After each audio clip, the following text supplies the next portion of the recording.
esta mañana hermosa del Señor. Las visitas que están entre nosotros igualmente, y nos alegramos por cada uno de ustedes y cómo el Señor hace su obra de restauración, de reparación en nuestras vidas, en nuestras circunstancias, nos provee, y nos alegramos por cada uno de ustedes. En esta mañana vamos a compartir la palabra del Señor nuevamente, dando continuación al enfrentamiento de Jesús con los líderes de los grupos sectarios más influyentes de la religión judía en aquellos días en que el Señor estuvo en la tierra, ¿verdad?, entre nosotros. El pasado domingo el pastor Rafael Vélez predicó sobre la pregunta del tributo, de los impuestos a pagar al Imperio Romano. La pregunta, si la recuerdan, ¿es lícito dar tributo al César o no? Y la respuesta de Jesús fue clara, y la aplicación para nosotros también. Denle al gobierno lo que justamente les corresponde y denle a Dios lo que es de Dios. Quiere decir que tenemos la responsabilidad de no irnos para un solo lado y olvidarnos del otro. Lo que es de Dios le corresponde a Dios. Y lo que entre los hombres en este tabernáculo en que vivimos, ¿verdad?, lo que nos corresponde por las leyes civiles, etcétera, pues lo justo para el hombre también. ¿Bien? Porque perdemos tantas oportunidades, ciertamente, de honrar a Dios, de glorificarlo, pensando que todo tiene que ser para el César, o que todo es solo para Dios, en el sentido, ¿verdad?, de olvidar y descuidar responsabilidades que tenemos en los trabajos, como esposos, etcétera. ¿Bien? Ahora, hoy vamos a ver entonces el segundo turno de preguntas maliciosas para Jesús, porque aquella pregunta de la semana pasada en cuanto al tributo para César tenía su malicia, tenía su intención, ¿verdad?, de ver cómo podían pescar algún comentario o la respuesta que Jesús diera para acusarlo ante las autoridades y pues matarlo, quitarlo de en medio como ellos querían. Pero Jesús vino a morir, ¿verdad? Vino a dar su vida por los pecadores, pero había un tiempo para Jesús que no es el nuestro. ¿Bien? Ya se cumplió ese tiempo. Ahora al hombre, al que está sin Cristo todavía, lo que le corresponde es recibirle, creer de corazón y entregar su vida al Señor en arrepentimiento. ¿Sí? Esta pregunta maliciosa en esta ocasión le corresponde a los saduceos darla, traerla, los cuales son introducidos en el pasaje que vamos a ver como quienes dicen que no hay resurrección. Precisamente la pregunta que les traen a Jesús es sobre la resurrección de los muertos. Les voy a invitar entonces a que busquen sus Biblias en Mateo, Evangelio según San Mateo, en el capítulo 22, por donde vamos en nuestra serie de predicaciones expositivas sobre la vida y enseñanzas de Jesús. Mateo 22, vamos a estar viendo los versículos del 23 al 33. Amén. Cuando lo tengan listo, estamos de pie para hacer lectura, por favor. Los que puedan ponerse de pie, desde luego. Padre, gracias te damos, te quiero dar en esta hora por tu palabra, Señor, porque es tu consejo para nuestras vidas. Es la fuente por la cual podemos conocerte, Señor, en tus mandamientos. oh Dios, en tus perfecciones, en tu voluntad y cómo hacerla, Señor. En esta hora, esta palabra que es viva y eficaz, pido que la traigas al corazón de los hermanos en la lectura que vamos a hacer y también en el compartir desde ella para edificación y bendición de la iglesia. En el nombre de Jesús. Amén. Amén. Dice la palabra del Señor allí en Mateo capítulo 22, versículos del 23 en adelante hasta el 32. Aquel día vinieron a él los saduceos que dicen que no hay resurrección y le preguntaron diciendo: Maestro, Moisés dijo, si alguno muriere sin hijos, un segundito, si alguno muriere sin hijos, su hermano se casará con su mujer y levantará descendencia a su hermano. Hubo pues entre nosotros 7 hermanos. El primero se casó y murió, y no teniendo descendencia, dejó su mujer a su hermano. De esa misma manera, también el segundo y el tercero, hasta el séptimo. ¡Wow! Y después de todos, murió también la mujer. En la resurrección, pues, ¿de cuál de los 7 será ella mujer? Ya que todos la tuvieron. Entonces respondiendo Jesús les dijo: erráis, ignorando las Escrituras y el poder de Dios. Porque en la resurrección ni se casarán, ni se darán en casamiento, sino serán como los ángeles de Dios en el cielo. Pero respecto a la resurrección de los muertos, ¿no habéis leído que os fue dicho por Dios cuando dijo: yo soy el Dios de Abraham, el Dios de Isaac y el Dios de Jacob? Dios no es Dios de muertos, sino de vivos. Oyendo esto, la gente se admiraba de su doctrina. Amén. El Señor bendiga esta palabra en cada uno de ustedes, hermanos. El título del mensaje para esta mañana, basado en este pasaje, es Reto a la Resurrección. Porque hay un desafío en la pregunta, hay un reto, ¿verdad? Hay un cuestionamiento que se trae a Jesús con la intención, obviamente, como vamos a estar comentando, de volverlo a pescar, en esta ocasión los saduceos. ¿Bien? Y he ordenado el mensaje para la iglesia basada en este pasaje en 3 puntos. En primer lugar, número 1, la doctrina radical de los saduceos sobre la resurrección, que cubre los versículos del 22 al 28.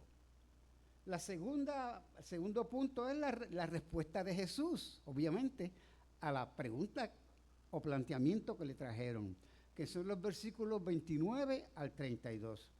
Y por último, en forma como de resumen y aplicación, y un principio bien muy importante, Dios frustra el consejo de los malos, que es el versículo 33. Pasemos entonces a ver este primer punto de la doctrina radical de los saduceos sobre la resurrección. Vamos a ver en la palabra de Dios, ¿verdad? Este punto. ¿Cuál era esa doctrina? Pero primero, ¿quiénes eran estos saduceos? ¿Bien? Era un grupo aristocrático, religioso, obviamente, pero eran los aristócratas, eran muy ricos. Y también era un grupo minoritario en Israel que gozaba de gran influencia, ya que en esos días que Jesús estuvo en la tierra, uno de sus miembros, Caifás, era el sumo sacerdote. Así que tenía que tener una influencia muy grande. Sin embargo, diciendo esto, no eran no eran mayoría, ni eran más influyentes en el sentido del diario vivir, porque los fariseos que eran también del Sanedrín, porque ambos grupos formaban el Sanedrín con los ancianos del pueblo también. Ahora, van a darse cuenta que nosotros hemos estado hablando prácticamente todo el tiempo de los enemigos de Jesús, ¿verdad? Como los fariseos y los escribas, y los escribas y los fariseos, que eran diferentes, era otro grupo, más espirituales. ¿Bien? Y eran los que tenían la responsabilidad de administrar el templo, ¿verdad? Los cultos, etcétera. Ahora, estos saduceos no reconocían, y esto es de lo más característico y de lo más sorprendente también, ¿okay? Estos saduceos solo reconocían como libros inspirados por Dios lo que era la ley de Moisés. ¿Bien? Es decir, los 5 libros del Pentateuco, los primeros 5 libros de la Biblia que tú y yo tenemos, que en aquel contexto, ¿verdad? En el contexto de la religión judía, se conoce como el Torah o Torah. ¿Bien? Bien, y no reconocían como escritura los libros de los profetas, ni los salmos, ni los demás escritos del Antiguo Testamento, porque el Nuevo Testamento todavía no se había escrito para ese tiempo. Ahora, mucho menos entonces ellos creían y se sujetaban a la tradición oral de los escribas. ¿Sí? Eran personas muy materialistas, no creían en lo sobrenatural, para nada.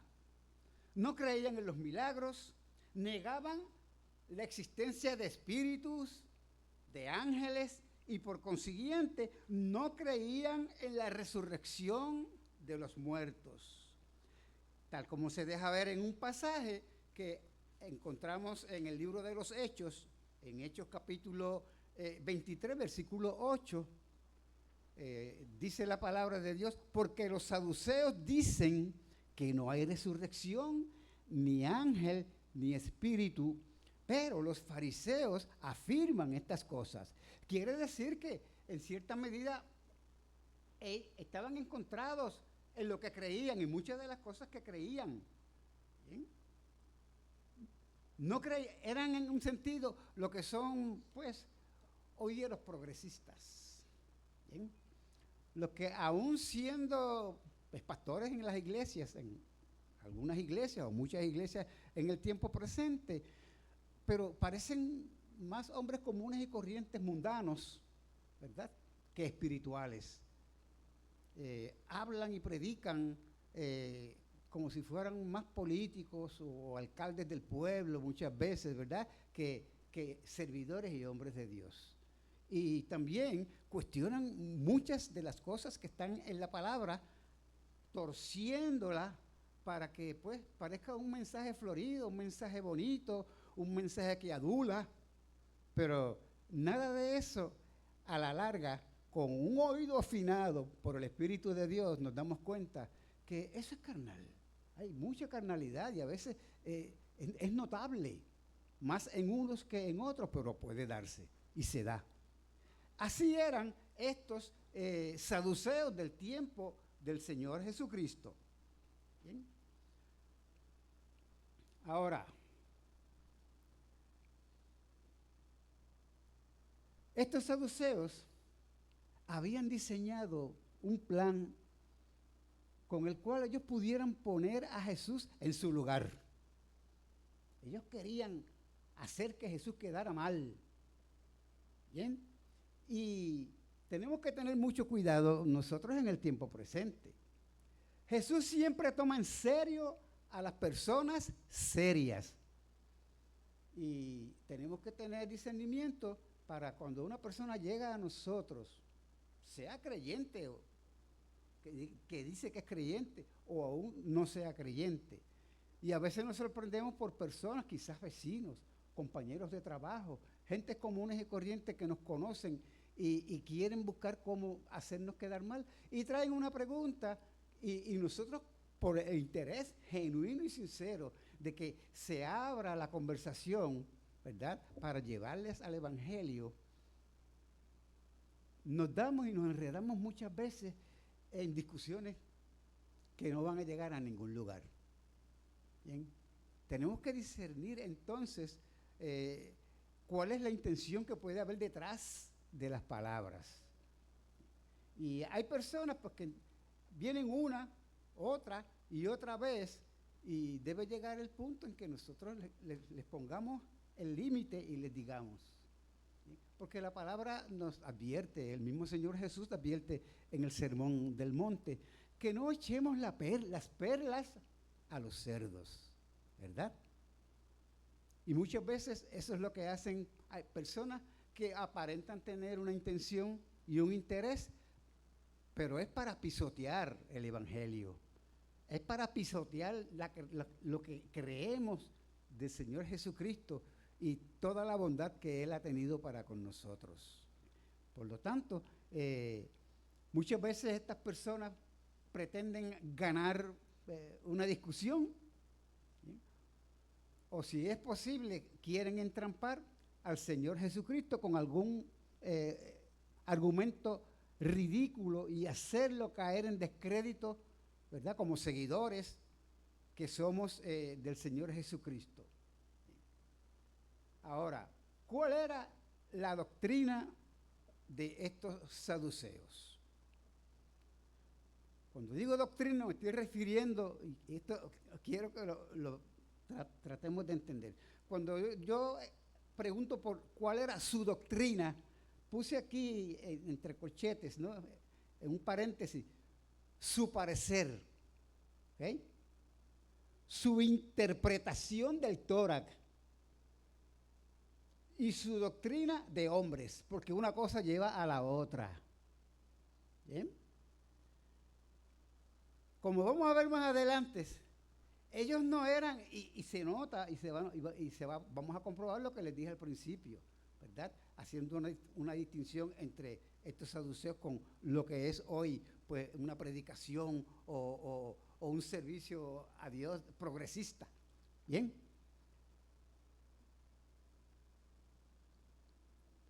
Ellos, cuando hablaban, mayormente lo que hacían era dar un parecer. Bien, e interpretaban muy mal la Torah. Y su doctrina entonces, lo que hablaban como enseñanza, ¿qué venía a ser? No venía a ser una enseñanza espiritual, venía a ser una enseñanza de hombres. ¿Bien? Porque si tú no entiendes la Escritura, muy probablemente vas a comenzar a conjeturar, que era lo que hacían ellos en cuanto al tema que nos corresponde hoy, ¿verdad?, que es la resurrección. Pues hay muchísimos otros temas y doctrinas que quizás ellos compartían con las personas. Y eso pasa hoy, Tenemos que ser muy cuidadosos de lo que escuchamos y estar atentos. Planteo esto como un desafío, un reto para que tú te animes a tomar la vida del Señor, ¿verdad?, más disciplinadamente. Estamos los miércoles, cuando nos toca el turno en el discipulado, compartiendo las disciplinas espirituales. ¿Para qué? Para que no nos pase como a estos saduceos. Ahora, ¿cuál era entonces el parecer o la doctrina de estos hombres? Simple y llanamente, no hay resurrección. Versículo 23. Entonces, buscarlo aquí. El versículo es el 23. Ahora miren dice que aquel día vinieron a él los saduceos que dicen, y claramente está allí, que no hay resurrección. Personalmente no estoy haciendo una conjetura, a lo mejor no creían, no, lo dice la palabra de Dios aquí y lo afirma y lo confirma muchos años después, que todavía ellos seguían persuadidos del error. Qué triste esto, que estemos oyendo la palabra de Dios semanalmente, participando de lo que es la vida cristiana, constantemente expuestos a la palabra, y que en 15 o 20 años no hayamos hecho un gran progreso, que todavía estemos muy cerca de como cuando conocimos al Señor Jesús. Bien. Estos hombres demostraban ser así. Ahora, basaban su doctrina, esta doctrina de la resurrección, o sea, que es que no hay resurrección para ellos, no había resurrección. Estaban basando su doctrina de la resurrección en su mala interpretación de la ley de Moisés sobre la ley del liberato. ¿Okay? Hay una ley que en Deuteronomio capítulo 25, versículos del 5 al 10, se enseñaba que hace referencia en su argumentación, ¿verdad? De que si un hombre se casaba y moría sin engendrar hijos o un hijo a través de su esposa, obviamente, su hermano menor tenía que casarse, era como una obligación, porque era una ley, ¿verdad? Con ella, casarse con ella y darle descendencia.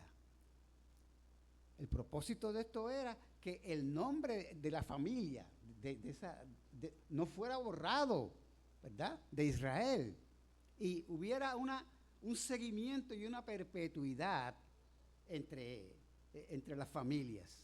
¿Bien?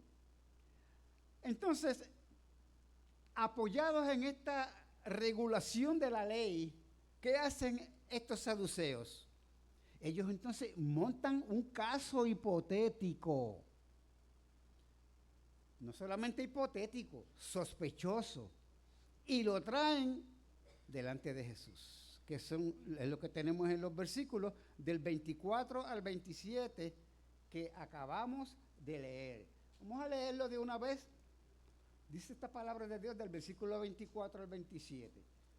Maestro, si alguno muriere sin hijos, su hermano se casará con su mujer y levantará descendencia a su hermano. Hubo pues entre nosotros 7 hermanos. El primero se casó y murió, y no teniendo descendencia, dejó su mujer a su hermano. Y gracias a Dios, hermanos, que Mateo resume esto, porque si no tendríamos que repetir 7 veces la situación, el planteamiento que ellos traen. De la misma manera, dice el versículo 26, también el segundo y el tercero hasta el séptimo. Y después de todos, murió también la mujer.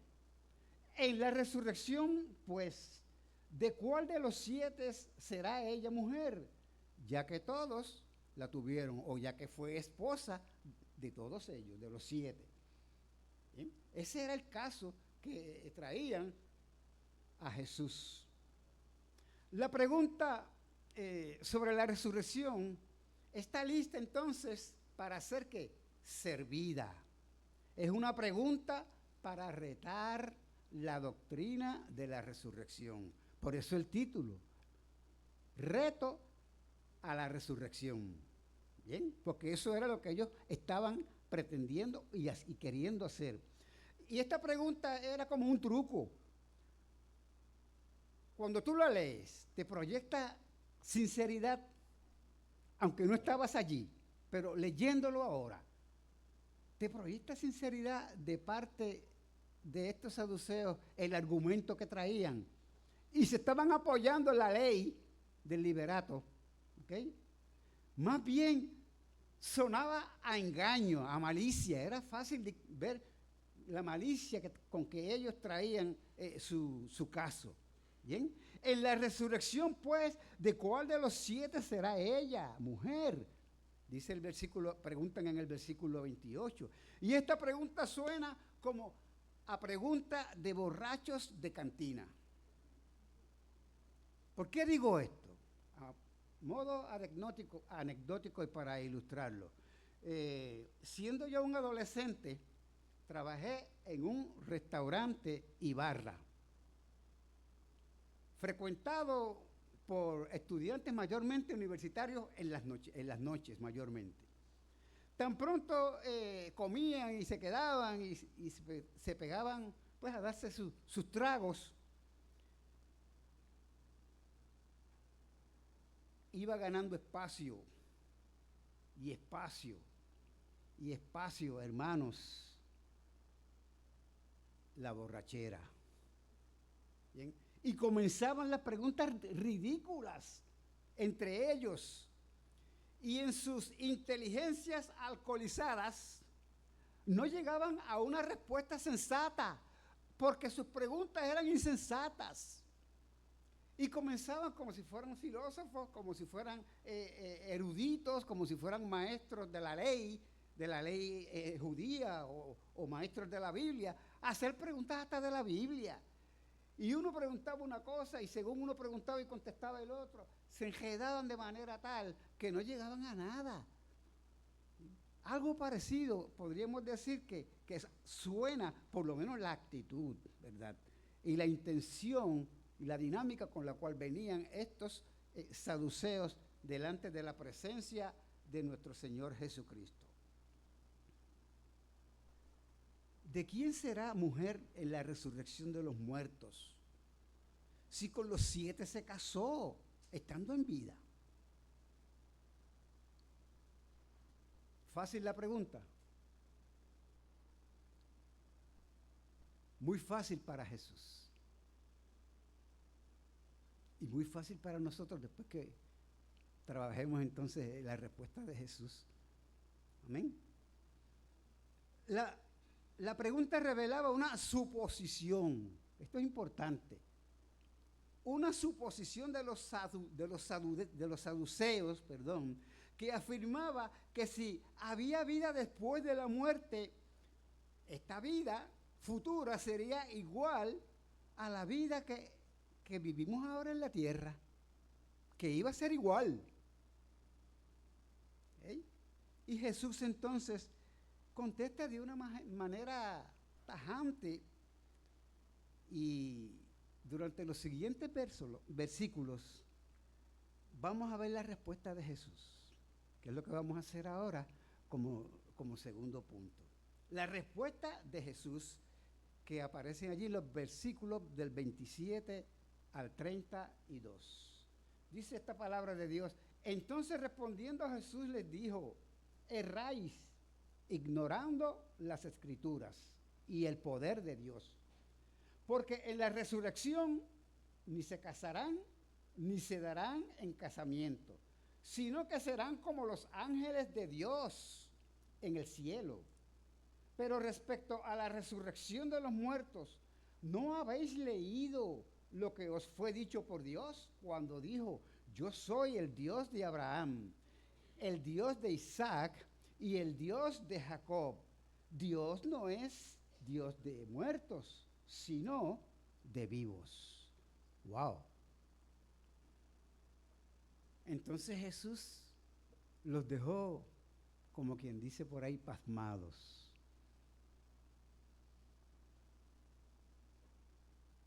Jesús lo primero que hace es reprocharles su gran ignorancia de las Escrituras y del poder de Dios. Porque como ya leímos, Jesús les dijo: ustedes son ignorantes, están errando, lo que están diciendo no tiene una base bíblica, no tiene una base escritural. Puede sonar una pregunta capciosa y puede sonar como una pregunta de intelectual, pero están errando las Escrituras. ¿Bien? Están haciendo una pregunta tonta, ¿verdad? Y a través de ella están dejando ver su ignorancia. Erráis ignorando las Escrituras y el poder de Dios. Si hubieran conocido, hermanos, estos saduceos, hubieran conocido las Escrituras como debieron haberlas conocido. Miren, y no eran más que 5 libros, porque eso era lo que ellos reconocían como autoridad. Lo demás eran especulaciones y no estaban dispuestos a creer nada más que eso. Bien. Tendrían que haber sabido que en el texto de base que están usando como referencia para hacer esa pregunta a Jesús, que era Deuteronomio, capítulo 25, versículos de 5 al 10. ¿En cuál libro aparece? En el quinto libro, de lo único que ellos tomaban como escritura inspirada. ¿Cómo estaban quedando ellos con esa pregunta? Se estaban contradiciendo, estaban demostrando su ignorancia porque lo debían haber sabido. ¿Bien? Están usando un versículo para tratar de mostrar algo que es una mera especulación. Nada hay aplicable que haga que haga que ese versículo concuerde con la vida futura. Pero ellos estaban preocupados por la vida futura, porque lo que ellos querían, y usaron la ley del liberato, porque como la ley del liberato lo que procura en un sentido es que no se acabe la descendencia. ¿Bien? Asegurarnos que la vida va a seguir, que la familia va a seguir hasta, y si se muere uno, pues tenemos este recurso para que no se acabe.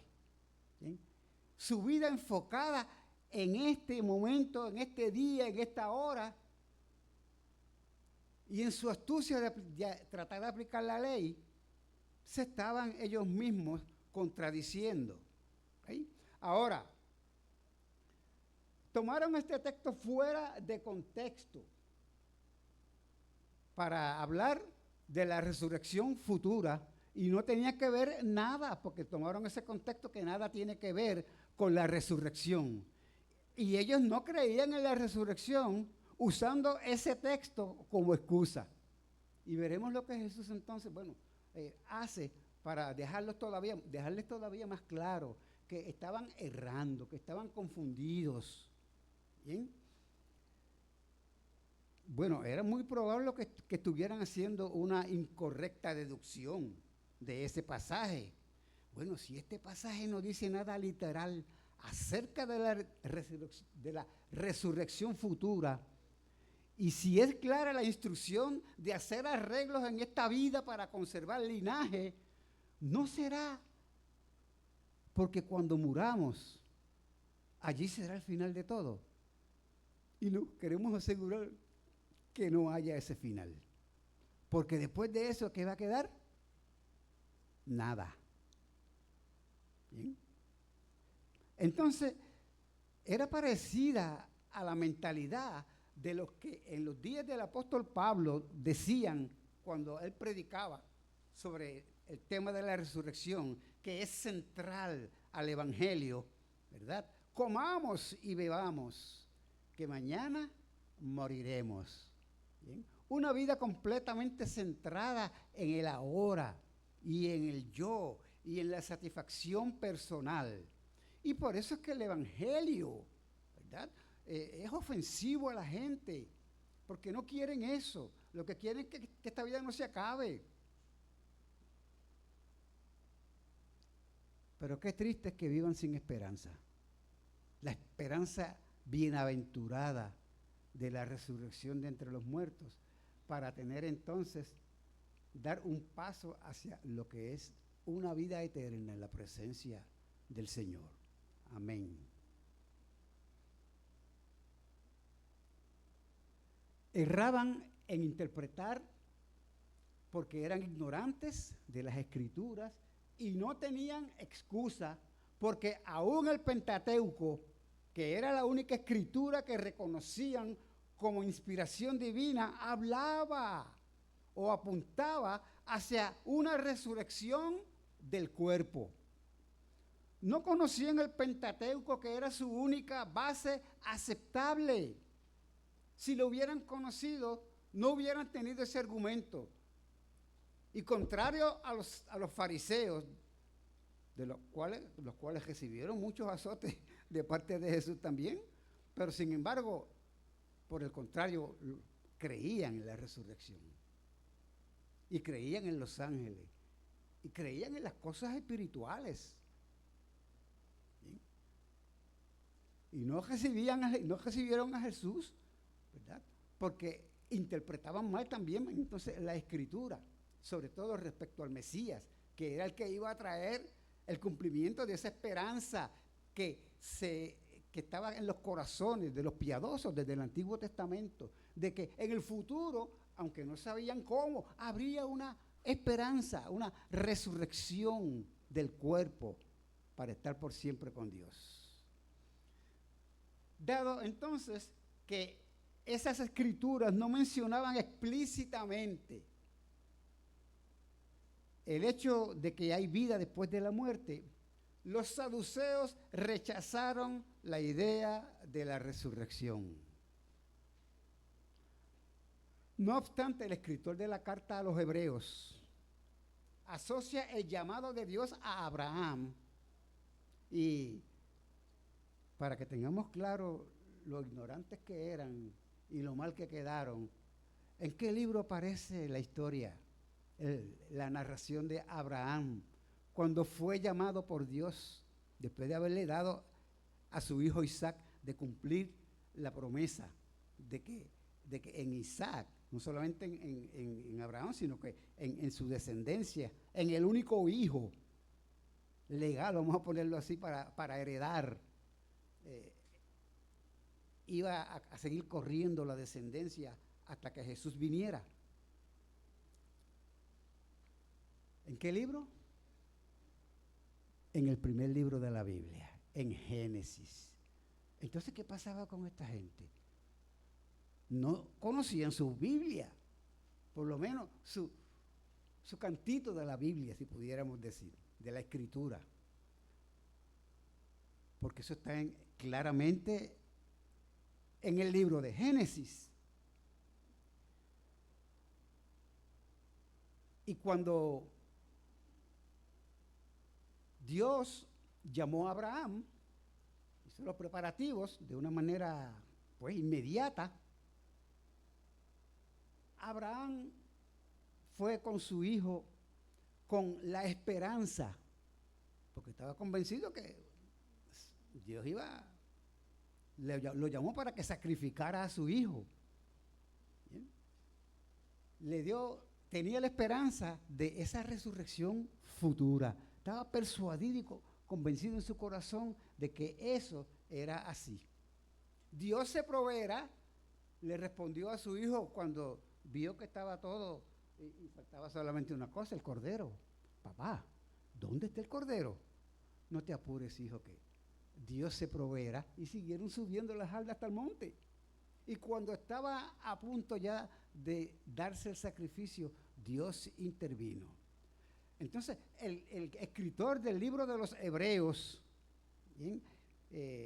Asocia el llamado de Dios a Abraham a sacrificar a su hijo Isaac con la esperanza de una resurrección futura para él y obviamente para todos los que creen en el Señor Jesús. Quiero leer brevemente aquí en la palabra del Señor, en el libro de los Hebreos capítulo 11, versículos del 17 al 19. Este es el gran libro de la fe. Dice: por la fe Abraham, cuando fue probado, ofreció a Isaac, y el que había recibido las promesas ofrecía su unigénito, habiéndole dicho: en Isaac te será llamada descendencia, pensando que Dios es poderoso para levantar aún de entre los muertos, de donde, en un sentido figurado, también le volvió a recibir. Lo hizo con esa esperanza. ¿Bien? Está interpretando el escritor de Hebreos aquel suceso relacionado con la resurrección. Lo que muestra y prueba que la resurrección, aunque no decía literalmente la palabra resurrección o resucitarás, pero el concepto y la esperanza que conlleva la resurrección estaba en los corazones de aquellos que creían en el Señor, de aquellos piadosos que tenían temor del Señor en sus propios corazones. Si hubieran aceptado los escritos de los profetas y hubieran recibido o considerado como revelación de Dios toda la palabra, estos líderes religiosos habrían visto en ella que se hacían muchas referencias a la resurrección. Por ejemplo, Isaías, de hecho, ellos no tenían a Isaías como uno de sus libros inspirados, aunque existía parte de todo del Antiguo Testamento. Pero en Isaías 26, 19 dice: tus muertos vivirán, sus cadáveres resucitarán. Despertad y cantad, moradores del polvo, porque tu rocío es cual rocío de hortalizas, y la tierra dará sus muertos. ¿Qué quiere decir eso?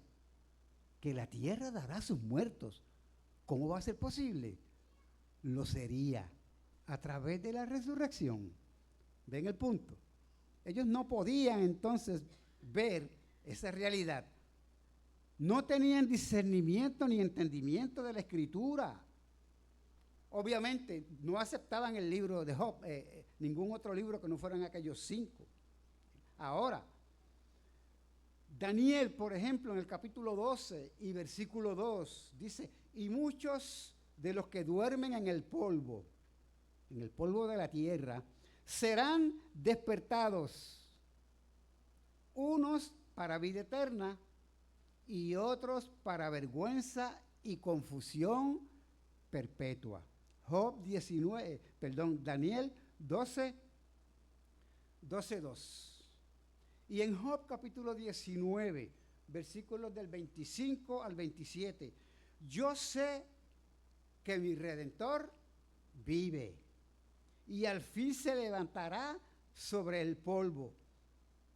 Y después de deshecha esta mi piel, en mi carne he de ver a Dios, al cual veré por mí mismo, y mis ojos lo verán y no otro, aunque mi corazón desfallece dentro de mí. ¡Wow! ¡Qué confianza!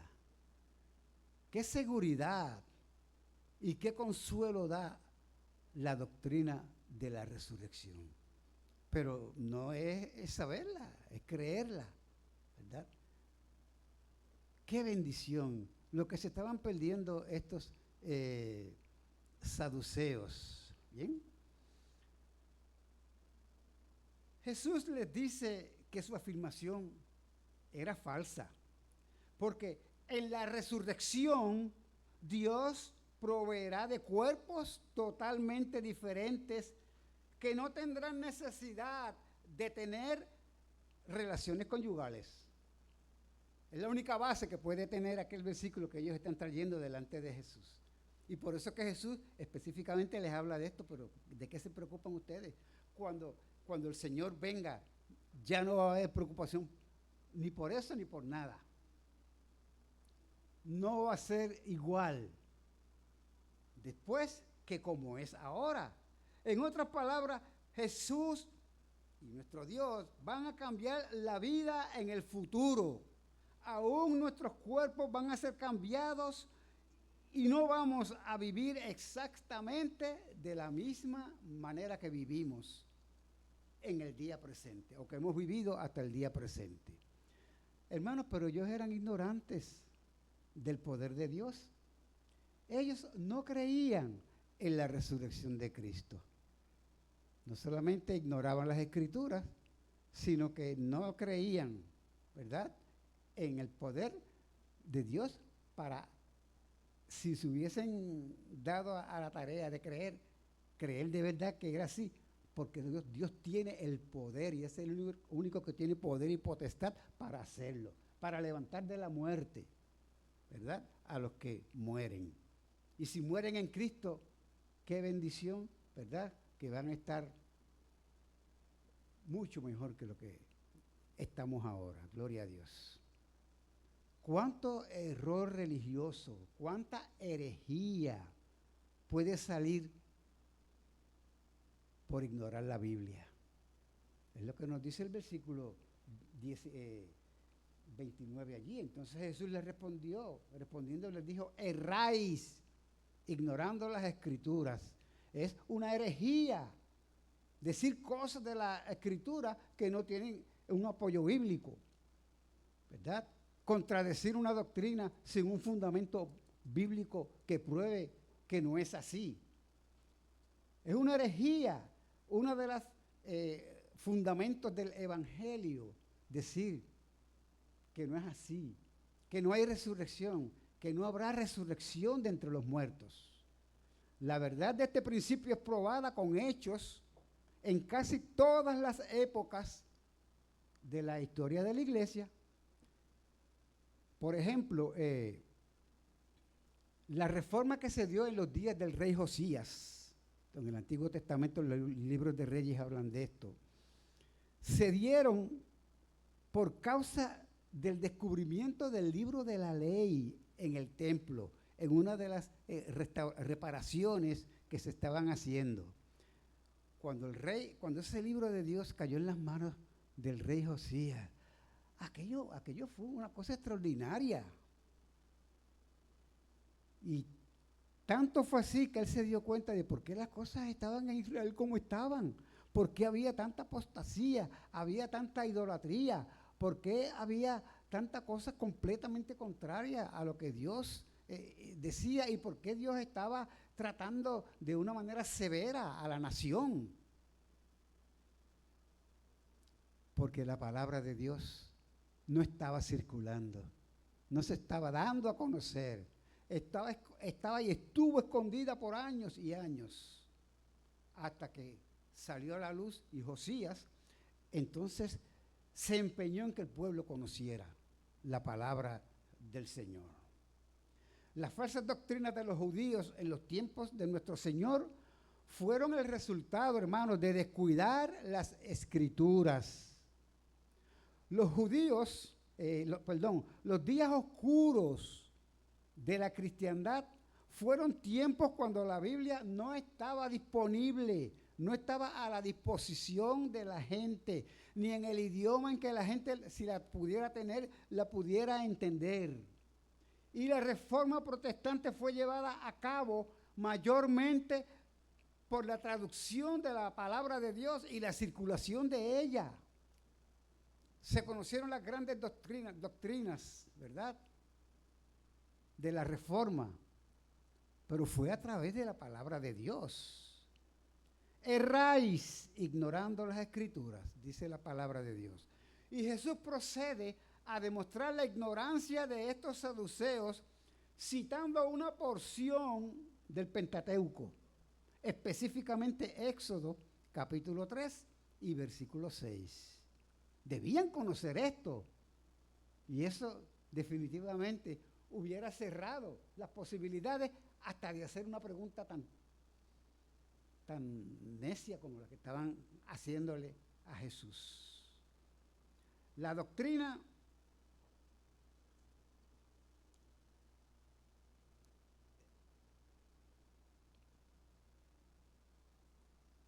de la resurrección es levantada por Jesús con la respuesta que les va a dar a ellos. Jesús viene a echar por el suelo todas las excusas que ellos tenían. Bien.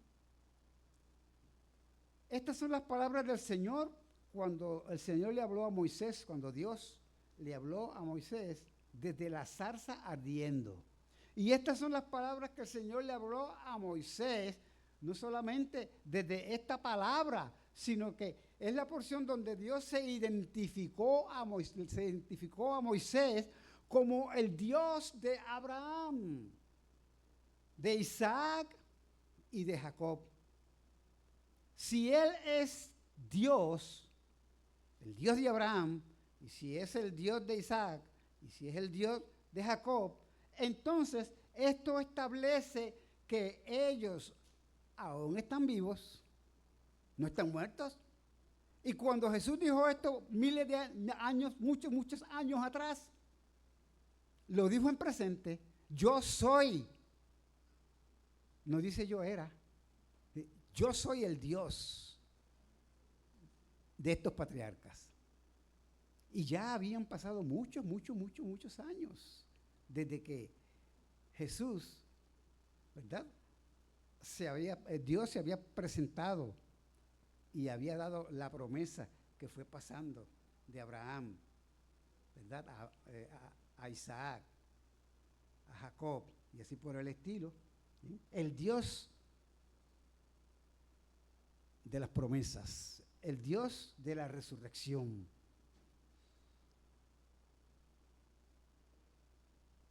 Entonces, si estos hombres, estos profetas, estos patriarcas, vamos a ponerlo así, están vivos ahora, ¿bien? Están vivos ahora. Esta mañana están vivos. ¿Lo crees? Yo lo creo, ¿verdad? Porque cuando Jesús refirió este pasaje, y lo vamos a ver un momentito, a los saduceos, estaba hablándolo como la palabra lo expresaba desde el principio, en presente, en tiempo presente. Quisiera que viéramos entonces allí mismo en Mateo capítulo 22, estos versículos específicamente, el 32. Yo soy el Dios de Abraham. Yo soy, no dice yo era. Yo soy el Dios de Abraham. Y qué interesante que no dice y de Isaac y de Jacob. ¿Dice eso? Bueno, dice eso, pero dice el Dios de Isaac. Y vuelve entonces y dice, y el Dios de Jacob, 3 veces, porque Dios es personal. Bien. Dios no es el Dios de todo el mundo, es el Dios de aquellos que confían en Él, que creen en sus promesas. Hay una bondad y una grande misericordia de parte de Dios, una gracia de Dios, que en la teología se conoce como pues, gracia general, donde Dios le da al que es bueno y al que es malo, en un sentido. Hace llover en el patio tuyo y en el patio mío, ¿verdad? Esa la bondad de Dios en el trato con todos los hombres que son creación suya. Pero hay una gracia especial, que es la gracia que Dios ha tenido contigo y con cada persona que se arrepiente de sus pecados, mirando la cruz de Jesucristo vacía, confiando que Él murió para pagar el precio de nuestros pecados y darnos la garantía por su resurrección de entre los muertos que también nosotros resucitaremos y que resucitaremos para tener una vida completamente diferente a la que tenemos hoy día. ¿Amén? Que se acabó el matrimonio. Hermanos, en el cielo ya no nos vamos a casar. Lo que la palabra de Dios dice claramente aquí. ¿Bien?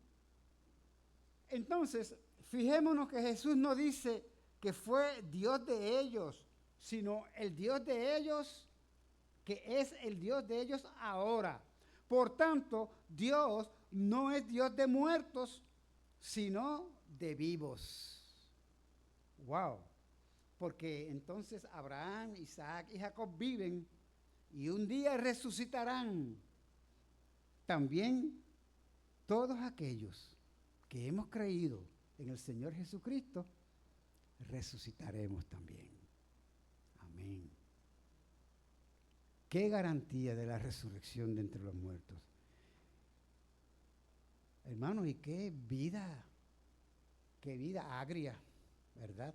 Tóxica, pudiéramos decir, expresarían, reflejarían en sus rostros y en sus actitudes estos saduceos. Bueno, ya vemos cómo vinieron a Jesús tratando de entramparlo por no tener esta esperanza viva de la resurrección de entre los muertos. La doctrina y hecho de la muerte y resurrección de los muertos, de la cual Jesucristo es las primicias, es el primero, vinieron a ser centrar en el fundamento de la proclamación del Evangelio.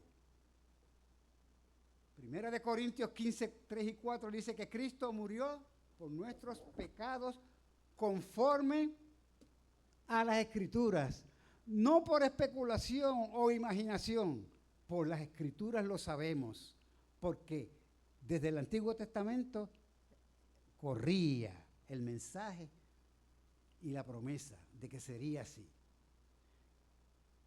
Y que fue sepultado y que al tercer día resucitó conforme a las Escrituras que estos saduceos negaban.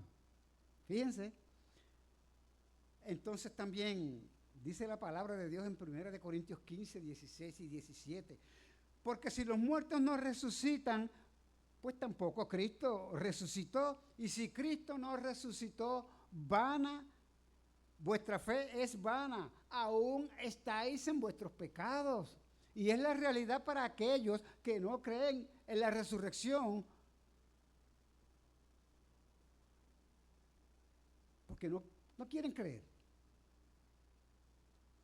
Sus corazones se endurecen cada vez que oyen el Evangelio y resisten y ponen quizás el mismo argumento una y otra vez.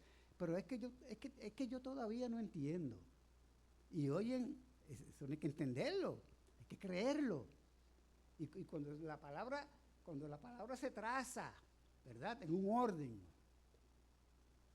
y se conectan los versículos con las promesas, con el cumplimiento de las promesas, lo único que queda es confiar en el Señor Jesucristo, creerle a Dios por su palabra.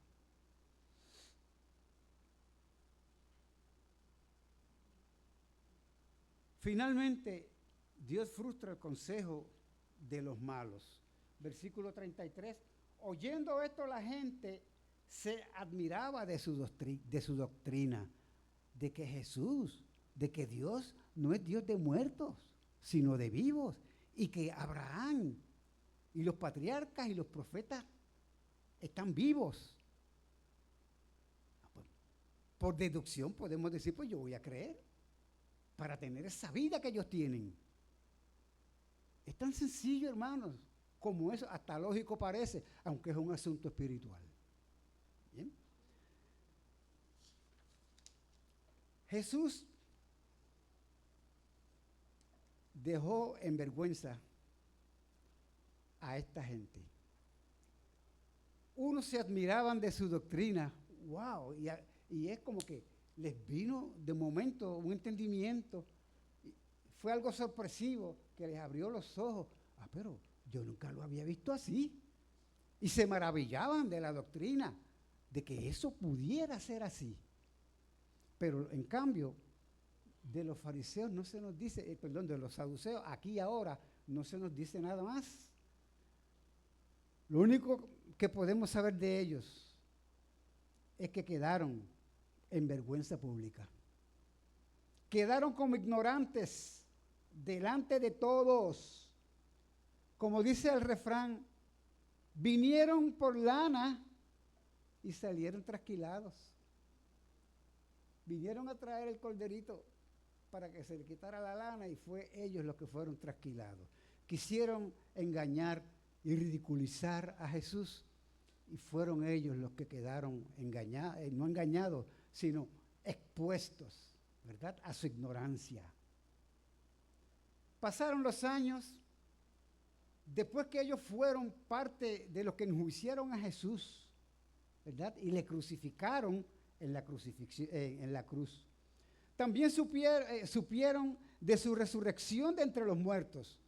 Pasado el tiempo, tenían que haber creído entonces, porque lo que negaban Jesús demostró que era lo contrario, con su propia vida. La proclamación, hermanos, del Evangelio había avanzado por todo el mundo gentil. Muchos creían al Evangelio, muchas iglesias fueron fundadas y el gran plantador de la iglesia, el apóstol Pablo, tuvo que enfrentar un gran tumulto donde fariseos y saduceos eran los protagonistas contra él, los que lo estaban encarando. Pablo aprovechó la presencia de estos saduceos y en su defensa alzó la voz allí en presencia de todos en ese concilio y dijo acerca de la resurrección, acerca de la esperanza y de la resurrección de los muertos se me juzga. ¿Y la asamblea qué pasó? Se dividió porque los saduceos todavía decían que no hay resurrección. Wow, Hechos 23, 8. ¿Cuántos tiempos habían pasado? Y todavía estaban divididos. La resurrección divide. Quiere el Señor que en el caso tuyo, si estás aquí sin Cristo, sea para vida. De muerte para vida. Entonces, hermano, Dios frustra el consejo de los malos. Este es un principio bíblico que a la vez es universal y es eterno. Los que niegan la resurrección, apostando su final eterno a la idea de que aquí termina todo, que no hay vida después de la muerte física, vivirán una vida de frustración, separación de la gloria de Dios que será eterna. No va a ser una frustración de un rato, de una época. Van a morir y se van a dar cuenta de que hay una responsabilidad más allá de la que tenemos aquí. ¿Okay? La van a enfrentar allá porque será castigo eterno. Hermanos, termino con esto. Qué gran bendición entonces es la esperanza de la resurrección. Decir como el salmista, en cuanto a mí, y lo digo de todo corazón, en cuanto a mí, veré tu rostro en justicia. Estaré satisfecho cuando despierte a tu semejanza. Esa es la esperanza bienaventurada para los que creemos en la resurrección de Cristo. Cité del Salmo 17, versículo 15. Hermano, gózate en la resurrección de Jesucristo. Disfruta del deleite de la esperanza bienaventurada. Cree de todo tu corazón. Apropiate si todavía tienes dudas de la resurrección de Cristo para crecer a su semejanza, porque algún día no tendremos entonces sorpresa, porque como sabemos que es Cristo ahora y en la medida en que crecemos en esto, así le veremos y seremos semejantes a Él. Que el Señor bendiga su palabra en tu corazón en esta mañana. Padre, no hay mayor gozo, mayor deleite, oh Dios, que abrir tu palabra y ver que estas cosas son así, que tú eres Dios eterno, que tú eres el Dios dueño de nuestras almas. Oh Dios, que tu amor es tan grande, tu interés es tan grande por nuestras almas, que hiciste provisión en la vida y sacrificio de nuestro Señor Jesucristo para perdón de nuestros pecados y tener esta garantía de que por la eternidad te veremos y estaremos en gloria contigo, Señor. Padre, sea tu Espíritu Santo en esta mañana trayendo esta seguridad y firmeza y testimonio a nuestros corazones, los creyentes, y sea tu Santo Espíritu, Señor, insistiendo y persuadiendo los corazones, las mentes, derribando fortalezas que se levantan contra el conocimiento tuyo, contra el mejor interés para nuestras almas, oh Dios, creyendo que las personas están bien. Señor, se aferran a esta vida cuando en la resurrección tenemos promesa de una vida eterna y gloriosa en tu presencia, Señor. Muchas gracias por tu palabra, Padre, en el nombre de Jesús. Amén y amén.